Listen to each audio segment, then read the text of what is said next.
ओफ, तो लंबे इंतजार के बाद फाइनली जो है दिल्ली के अंदर जो है वो बारिश होती हुई दिखाई दी है। जी हाँ, थोड़ी सी मतलब सुबह जो है झमाझम बारिश होगी जब आंखें खुली तो। लेकिन बाकी जगहों पर क्या स्थिति देखने को मिल रही वो भी जान लीजिए कि पश्चिम बंगाल के गंगा मैदानी इलाकों के आसपास के इलाकों में निम्न दबाव का क्षेत्र बने रहने की संभावना है और अगले 2 दिनों के दौरान इसके झारखंड और उत्तरी छत्तीसगढ़ में धीरे धीरे पश्चिमी उत्तर पश्चिम की ओर बढ़ने की संभावना है। 8 जुलाई यानी कि कल जो है पूर्वी मध्य प्रदेश, 8 और 9 जुलाई को पश्चिमी मध्य प्रदेश, 9 जुलाई तक पूर्वी राजस्थान में भारी बरसात होने की संभावना है। इसके अलावा अगले 1 हफ्ते के दौरान उत्तर पश्चिम, पश्चिमी तट और पूर्वोत्तर भारत में भारी बरसात जारी रहने की संभावना है। साथ ही केरल में 12 जुलाई तक, तटीय कर्नाटक में 10 जुलाई तक, तेलंगाना में 8 जुलाई तक अलग अलग स्थानों पर भारी बारिश की चेतावनी जारी की गई है। दिल्ली एनसीआर की बात करें तो अगले 3 दिन तक हल्के बादल छाए रहेंगे और हल्की से मध्यम बरसात हो सकती है। अब चलते हैं दिव्या के पास, हमारी सहयोगी, और उनसे जाते हैं बाकी क्या कुछ अपडेट निकल के आ रही है। तो फाइनली लंबा इंतजार समाप्त हुआ दिव्या, बरसात की बूंदें आ गई और पहली दिन ऐसी बरसात हुई कि मतलब ऑफिस आने में पसीने छूट गए और प्रोग्राम जो है 3-4 मिनट लेट हो गया। तो ये तो स्थिति है, अब देखना पड़ेगा, कल से नई रणनीति के साथ आना पड़ेगा ऑफिस। अभी बताइए बाकी देश भर की स्थिति क्या है। जी बिल्कुल विपुल जी, जैसा कि आपने अभी बोला कि दिल्ली एनसीआर में जहां हम मौजूद हैं इस वक्त, वहां पर मानसून का मीटर जो है बड़ी तेजी से आज भागा है। सुबह जब आंख खुली तो झमाझम बरसात हो रही थी, टेम्परेचर भी काफ़ी लो दिख रहा था, ठंडक महसूस हो रही थी हवा में, पानी में।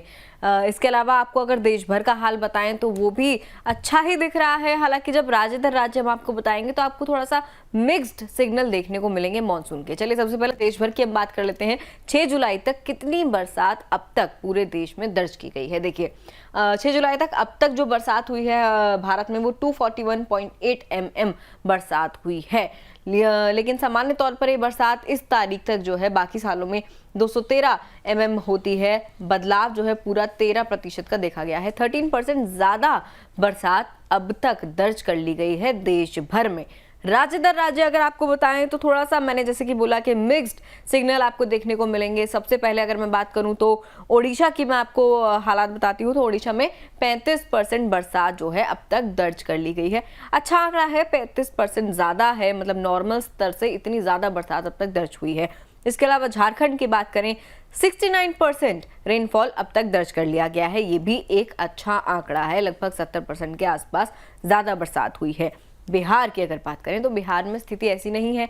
बिहार में माइनस में आंकड़ा चल रहा है, -44% रेनफॉल अब तक वहां पर दर्ज हुआ है। लोग अभी भी बहुत से जिलों में वहां पर तरस रहे हैं कि ढंग से बारिश हो, गर्मी से राहत मिले। इसके अलावा ईस्ट यूपी की अगर बात करें, ईस्ट यूपी में भी यही हाल है, -11% बरसात अब तक दर्ज कर ली गई है, यानी कि अभी भी कम चल रहा है आंकड़ा नॉर्मल से। वेस्ट यूपी की अगर बात करें तो वेस्ट यूपी में उल्टा है, बरसात ज्यादा चल रही है, 43% सरप्लस में बरसात अब तक जो है दर्ज हुई है वेस्ट यूपी में।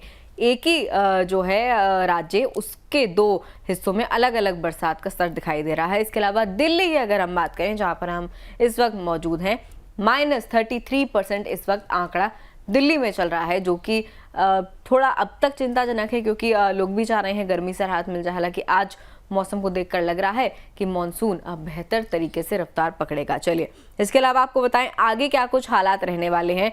तो जैसे कि हमने दिल्ली की बात करी, आज अच्छी बरसात हुई है, AQI जो है काफ़ी बेहतर हुआ है। आज सुबह की जो मॉडरेट रेनफॉल हुई है उसके बाद दिल्ली में और NCR में, लेकिन कई जगह पर वाटर लॉगिंग हो गई है, जल भराव हो गया है राजधानी में।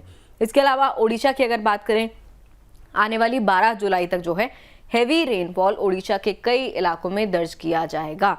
साथ ही वेस्ट बंगाल और सिक्किम की बात करें तो 10 जुलाई तक जो है हैवी टू हैवी रेनफॉल वहां पर हो सकता है। काफी भारी बरसात वहां की कई आइसोलेटेड जगहों पर देखी जा सकती है। इसके अलावा छत्तीसगढ़ की बात करें तो छत्तीसगढ़ में आज यानी कि 7 तारीख को काफी भारी बरसात देखी जाएगी पूरे दिन। इसके अलावा MP की बात करें 10 जुलाई तक एक्सट्रीमली हैवी रेनफॉल होने की जो है संभावना है। MP में अभी भी जो है बरसात का स्तर सरप्लस में चल रहा है, पहले डिफिसिट में था लेकिन अब बेहतर हो गया है। इसके अलावा हिमाचल की बात करें, अगर हम उत्तर भारत की बात करें तो हिमाचल में, पंजाब में, उत्तराखंड में और यूपी की कई जगहों पे 10-12 जुलाई तक हैवी रेनफॉल दर्ज किया जा सकता है। इनफैक्ट काफ़ी एक्सट्रीमली हैवी रेनफॉल दर्ज किया जा सकता है। हिमाचल में अब तक जो है 19 बादल फट गए हैं, 16 जगहों पर लैंडस्लाइड हो गई है। उत्तराखंड के भी कई इलाकों में यही हाल है, बाढ़ आ रही है लगातार। लगभग 78 लोग अब तक अपनी जान गंवा चुके हैं बाढ़ के चलते, बादल फटने के चलते, लैंडस्लाइड के चलते। आगे क्या कुछ स्थिति रहती है ये हम आपको मानसून मीटर में बताते रहेंगे। चलिए, तो ये फिलहाल स्थिति निकल करके आती हुई, बहुत बहुत शुक्रिया, बहुत बहुत धन्यवाद दिव्या, ये तमाम अपडेट लेकर के आने के लिए और बताने के लिए कि अलग अलग राज्यों में क्या स्थिति मानसून की फिलहाल देखने को मिल रही है।